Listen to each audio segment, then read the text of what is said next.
And yes, yes, patuloy pa rin guys ang paggawa ng mga kabahayan dito, no? And yan, nandito sa aking likuran guys, talagang makikita nyo na maganda at matibay ang paggawa ng bahay. No? So as I know, siguro guys, um, within this year ay talagang marami na ang mga units na matatapos kasi mas minamadali nila ngayon guys. And yeah, kita nyo naman na meron na talagang daan papunta doon guys. So madali na lang po ang pagkarga ng mga materialis doon sa mga pabahay na itatayo doon sa unahan.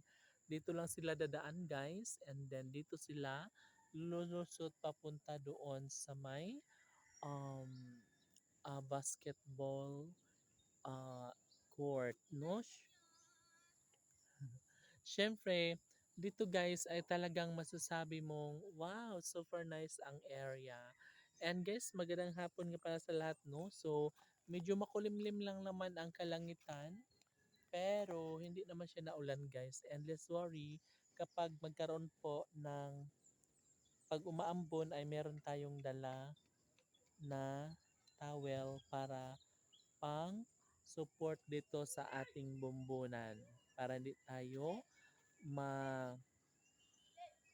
maambunan, para hindi tayo sipunin, 'di ba? So kailangan na balik tayo sa pabahay, kailangan guys na matapos na sana itong mga pabahay, no, para mas dodoble na ang kaligayahan sa ating mga kapitbahay na wala pang bahay, no. So yung 28 dito guys, yung sa may baba, nakita nyo yun, yung may mga pintura na ito. So maliit lang na part ang makikita dito na may pintura. Yun po yung tapos na nalilipatan na ng mga 28 families. So hindi nyo lang makikita dito guys dahil may mga ginagawa, may nakaharang.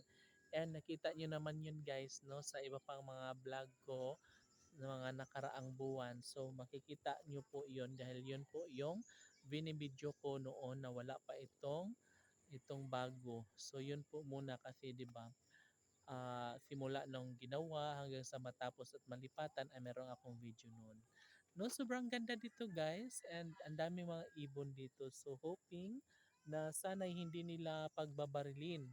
So walang ano sa mga ibon kasi ang ganda-ganda ng mga puno guys. Kapag marami tayong mga ibon, nakaka-relax. Alam mo 'yon, yung parang wow, parang merong malaking pag-asa, parang mas magiging maganda kapag merong mga ibon na tumutunog-tunog, no, anytime. Kaya sana ay wag hayaan, sana ay ingatan ang mga ibon sa ating kabukiran. Ha?